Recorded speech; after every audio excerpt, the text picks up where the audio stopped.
Nasa 500 na mga mangingisda sa Northern Samar ang apektado naman ng energy crisis nakatanggap ng fuel subsidy card mula sa pamahalaan. Detalye na balita mula kay Jane Galit Bantayan, Aris 34 Jane Membuntag. Tinatayang mahigit kumulang sa 500 na mga mangingisda mula dito sa lalawigan ng Northern Samar ang nakatanggap ng kanilang fuel subsidy card sa inulunsad na distribution o pamamahagi nito.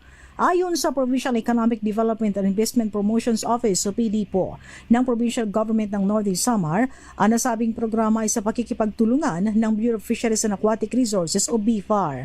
Ang nasabing bilang ng mga nakatanggap ay sa isinagawang pamamahagi ito mula April 6 hanggang 15 taong kasalukuyan sa iba't ibang bayan ng lalawigan ng Northern Samar. Sinimula ng pamamahagi nitong mga fuel subsidy cards sa Kapitulyo na dinaluhan ng mga benepisyaryo mula sa mga bayan ng Bubon, Catarman at bayan ng Mondragon.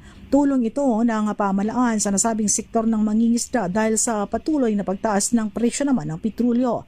Ayon sa PDPO ng Provincial Government ng Northern Samar, kasalukuyang mahigit kumulang 500 na mga benepisyaryo sa 17 bayan ng lalawigan ng Northern Samar ang nabigyan, kabilang dito ang mga bayan ng Alin, Bire, Bubon, Kapol, Catarman, Lapinig, Lavisaris, Mapanas, Mondragon, Palapag, Pambuhan, Rosario, San Antonio, San Isidro, San Jose, San Roque at bayan ng Victoria.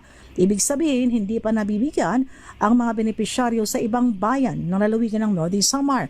Ngunit tiniyak naman ang Provincial Government ng Northern Samar na patuloy pa rin ang pagpapatupad nito upang makatanggap ang lahat ng mga benepisyaryo ng nasabing fuel subsidy card. Mula sa Aksyon Radyo Catarman, RH34 Jane Galit Bantayan ng DZRH. Una sa Pilipinas, una sa Pilipinas. Daghang salamat, Jane.